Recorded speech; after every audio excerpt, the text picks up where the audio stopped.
O Senhor esteja convosco.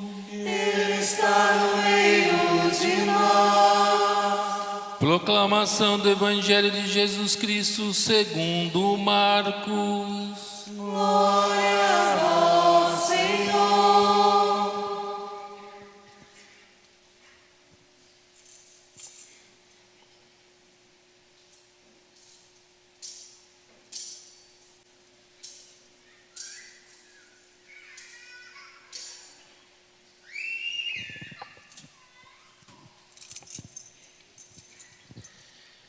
Naquele tempo, alguns fariseus se aproximaram de Jesus para pô-lo à prova. Perguntaram se era permitido ao homem divorciar-se de sua mulher. E Jesus perguntou: quem vos ordenou, Moisés? Os fariseus responderam: Moisés permitiu escrever uma certidão de divórcio e despedi-la. Jesus então disse: foi por causa da dureza do vosso coração que Moisés vos escreveu este mandamento. No entanto, desde o começo da criação, Deus os fez homem e mulher. Por isso o homem deixará seu pai e sua mãe, e os dois serão uma só carne. Assim já não são dois, mas uma só carne. Portanto, o que Deus uniu, o homem não separe. Em casa, os discípulos fizeram novamente perguntas sobre o mesmo assunto. Jesus respondeu: quem se divorciar de sua mulher e casar com outra, cometerá adultério contra a primeira. E se a mulher se divorciar de seu marido e se casar com outro, cometerá adultério. Depois disso, traziam crianças para que Jesus as tocasse, mas os discípulos as repreendiam. Vendo isso, Jesus se aborreceu e disse: deixai vir a mim as crianças, não as proibais, porque o reino de Deus é dos que são como elas. Em verdade vos digo, quem não receber o reino de Deus como uma criança, não entrará nele. Ele abraçava as crianças e as abençoava, impondo-lhes as mãos. Palavra da salvação. Glória a vós, Senhor.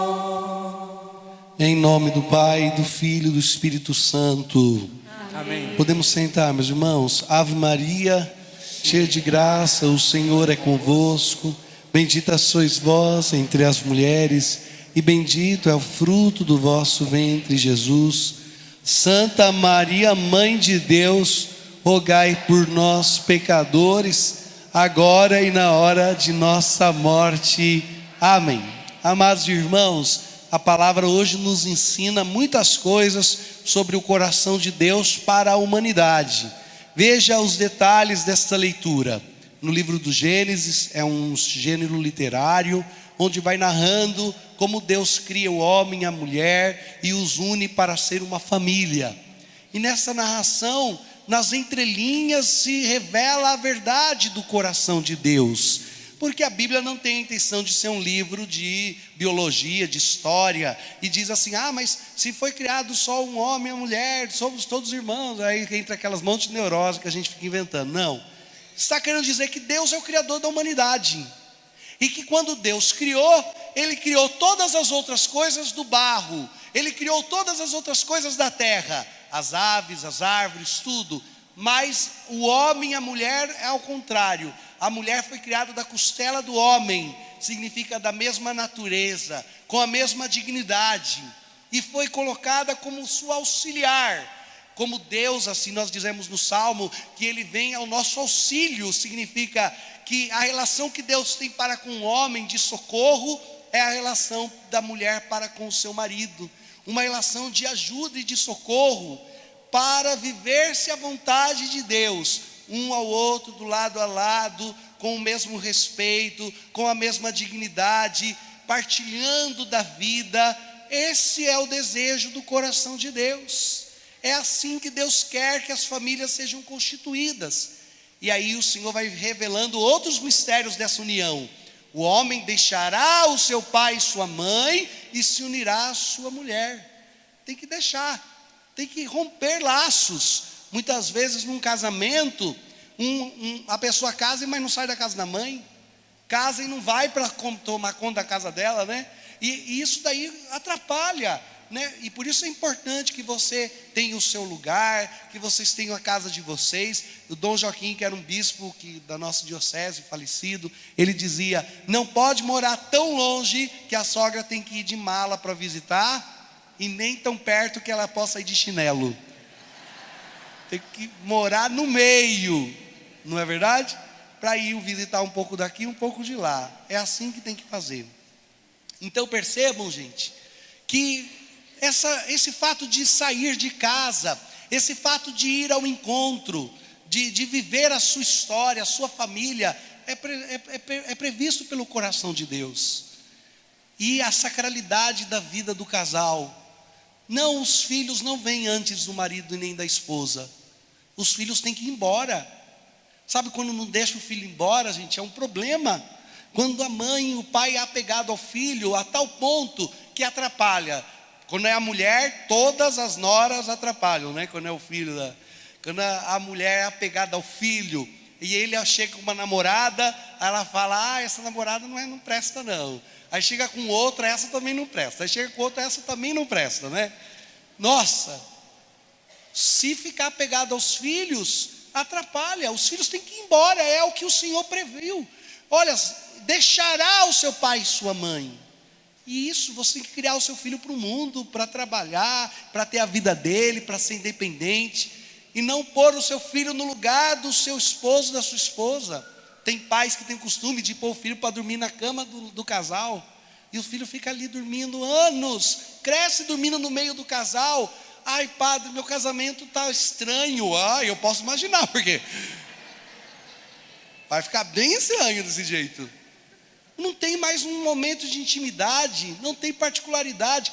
O leito do casal é sagrado. Tem 3 altares na vida de um casal: o altar da Eucaristia, o altar das refeições que a família senta para almoçar, para jantar, para conversar, e o altar do leito nupcial do casal. É sagrado. Naquele lugar os filhos não deviam fazer parte, entrar, dormir junto. E muitas vezes nós não vamos entendendo a sacralidade das nossas famílias e da nossa casa. Sem contar que o Senhor também nessa palavra deixa outras coisas muito claro, que está vendo uma confusão hoje na humanidade. Eu estava vendo um artigo de uma historiadora que estuda a sociedade, dizendo que no Facebook, nos Estados Unidos, já tem 54 tipos de identidade de gênero para a pessoa escolher. 54. No Brasil estão falando de 74. Veja na internet para vocês verem. E vão multiplicando, e isso confunde a cabeça da criança. Sendo que a palavra do Senhor, eu não estou falando de orientação sexual, eu estou falando de identidade. O teu corpo fala alguma coisa para você, desde o momento que você nasce. E aquilo tem significância. E é lógico que um caso ou outro tem que ser estudado, tem que ser revisto, mas com muita misericórdia, com muita acolhida e com muita compaixão, a igreja acolhe, acompanha, orienta, mas transformar, banalizar o que Deus fala através, o que o Senhor nos ensina, que criou o homem e a mulher para se complementarem, formarem uma família, significa desacralizar o que é próprio da palavra de Deus, o que é próprio da natureza humana. Gente, constituir uma família não é uma iniciativa só dos homens. Eu junto com alguém lá, não deu certo, a gente termina e acabou. Não. Quando o Senhor Deus está dizendo que o que Deus uniu o homem não separe, e que essa união é tão sagrada que incomoda, que de alguma forma é escrita no reino dos céus, Ele está dizendo da sacralidade da união do casal. Quando um homem e uma mulher constituem uma casa, acontece algo sagrado, que ultrapassa o desejo humano, que não tem só um valor diante dos homens, não é só um valor jurídico, não é só o valor de quem juntou as roupas e qualquer hora vai separar. É um valor também no reino dos céus, que está no coração e no desejo do Pai. Você já parou para pensar que o teu relacionamento é sagrado? Teu casamento é sagrado. E se você pensar assim, o teu namoro é sagrado. Ninguém fica namorando que não é para casar. Vai ficar namorando para perder tempo? Ah, eu estou namorando, mas não quero casar. Então o que está fazendo? Só beijando, gastando a boca e pronto. No mais bom sentido da coisa ainda, hein? Para não falar que o padre avacalhou. A gente namora para casar. E se não é para casar, então pensa direito se você está querendo namorar ou não. Por isso que tem que tomar cuidado. Muitas vezes uma menina de 13 anos quer namorar. E aí vai ficar namorando 50 anos. Com 13 anos, vai demorar 10, 15 anos para namorar? Não. A gente tem que namorar pensando num casamento. E um namoro católico, um namoro cristão, ele tem etapas, tem fases. Eu estou até escrevendo umas coisas para dar umas indicações para os pais, para os jovens, onde eu vou colocar umas coisas lá para ajudar vocês assim. Se tem 15 anos e está namorando, até onde que pode ir esse namoro? Se tem 16 anos, até onde? 17, 18, até onde vai isso? Até que horas? Até o que tipo de frequência? Porque a pessoa está com 13 anos, 15 anos namorando e quer se ver todo dia. Aí você atende uma pessoa de 50 anos querendo se matar, porque não sabe lidar com as paixões. Imagine uma menina de 13 anos, nas frustrações de um relacionamento. Vai se jogar da ponte. A gente não percebe o quanto é sagrado um relacionamento. Ele não pode começar à toa. E na sacralidade de um casamento, na sacralidade de uma família que se constitui a partir de um casal que se ama, eu quero dizer para você assim, tenha respeito pela vida dos outros. Não entra na vida de alguém só para brincar. Não entra na vida de alguém pensando, mas se não der certo, tchau e benção. Olha, a gente estava junto, agora que você está apaixonado por mim, apaixonada por mim, tchau, agora eu não quero mais. Não, antes de entrar, tenha uma boa consciência. Não, eu quero que isso dê certo. Mas no namoro você vai discernindo e vai percebendo. Se o namoro é ruim, o casamento vai ser péssimo. E se o namoro é bom, o casamento vai ser médio. Não, é? Olha, não fique se enganando. Aí está namorando alguém e é sagrado. Mas se a pessoa não considera isso sagrado, a pessoa não considera indissolubilidade, que essa palavra tem muitos S para a minha língua. O que é indissolubilidade? Que a igreja ensina que o que Deus uniu, isso é indissolubilidade. É o princípio que Deus promulgou para o casamento. Aí você está namorando um cara que diz, eu não sou cristão, eu não gosto da palavra, eu creio em Deus, mas do meu jeito. Você acha que você vai poder falar de indissolubilidade com ele? Você está namorando uma mulher que não é, eu não sou cristão, eu não sou muito dessa coisa de igreja. Você acha que você vai falar de fidelidade com ela? Padre, eu estou sofrendo agora. Eu sei por quê. Quando namorou, não teve critérios. Quando namorou, só pensou assim, ele é trabalhador e é bonzinho. Tá bom, alguém vive 50 anos com alguém que só trabalha e é bonzinho? Um casamento tem que ter mais coisas do que isso. Algumas vezes eu vejo um homem que namora uma moça bonita. Aí uma vez o casal veio, o rapaz veio, padre, eu estou sofrendo no meu casamento por causa da minha esposa. Ela não cozinha, ela não lava, ela não ajuda em nada. Ela não sei, padre, ela não faz nada. Eu tenho que fazer tudo em casa. Aí eu falei, chama ela para mim conversar. Aí veio aquela moça linda, sabe, com aquele salto de sangue, cabelo de cara. Aí ela assim, ela entrou. Aí eu olhei para ela e falei, já entendi. Você casou com a princesa e quer que ela... Olha para a cara da tua mulher, filho. Essa aí nasceu para ter empregada. Ela é chique. Mas a gente não tem dinheiro para ter ninguém em casa, não. Então eu falei, então aí é um outro problema, meu filho. Entendeu? Algumas vezes a gente não tem critérios. E a falta de critérios leva a escolhas erradas. E aí você fala, padre, o meu casamento vai terminar porque o amor está acabando. O amor não termina. O amor se renova todos os dias. Se renova nas exigências, se renova no trabalho, se renova nas renúncias. O amor é sempre renovado. Quando toca o despertador 5 horas da manhã e você vai ter que trabalhar logo de manhã, né? E depois no fim do mês o seu salário já está todo descontado pelo banco. Fala para mim, isso não é muito amor? Não é muito amor você ter que acordar para fazer o café? Não é muito amor você ter que trabalhar, cuidar da casa, fazer não sei o quê? Não é muito amor? O amor se renova quando se dá, quando eu me dou pelas pessoas que estão ao meu lado, e quando faço isso com alegria, as minhas renúncias de todos os dias. Isso é amar. Como o amor pode não ser novo? O amor acabou. Não foi o amor que acabou, mas talvez o egoísmo tomou conta do teu coração, e você não tem se dado com alegria para a sua família. Ou talvez você ficou até de madrugada na internet, procurando alguém na página do Facebook, aí achou alguém mais interessante. Aí você fica alimentando aquelas conversinhas, vai alimentando. Aí de repente você chega e fala: olha, eu acho que não te amo mais. Por quê? Eu estou insatisfeito há muitos anos. Eu não te amo mais porque em 1843 a sua bisavó... Você está entendendo o que eu quero dizer?